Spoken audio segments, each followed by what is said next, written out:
Bonjour, dans cette vidéo, la modélisation d'un tore. Alors un tore, c'est aussi ce que l'on appelle un anneau. C'est pas très compliqué à réaliser sur ce type de logiciel. On va partir tout simplement d'une surface circulaire. Et cette surface circulaire, elle va être en révolution par rapport à un axe qui sera dans le même plan que le cercle qu'on a créé, mais par contre qui ne passera pas par son centre. Voilà, globalement, on peut définir cette création.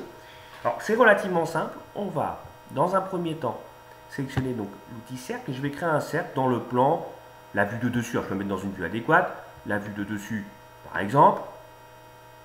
Ce premier cercle, cette surface obtenue c'est celle-ci, je reviens en vue isométrique.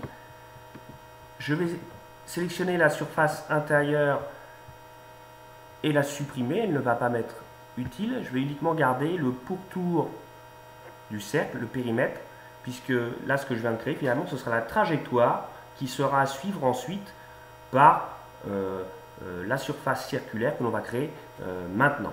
Donc la deuxième étape c'est la création d'une surface circulaire dont le centre va passer par le périmètre que l'on vient de créer.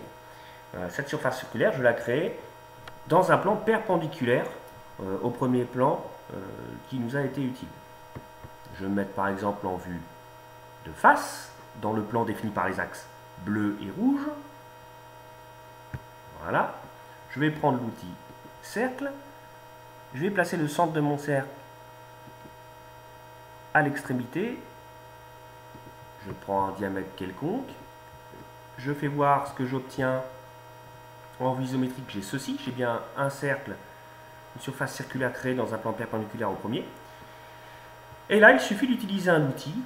L'outil que l'on va utiliser, c'est l'outil « Suivez-moi » qui est ici. Alors, je sélectionne dans un premier temps le trait, le périmètre que mon cercle va suivre. Je sélectionne ensuite l'outil et je définis que c'est la surface circulaire qui est celle-ci qui va parcourir l'ensemble du périmètre qui a été choisi avant. Et on obtient ceci, donc un anneau, un tore. C'est la même chose.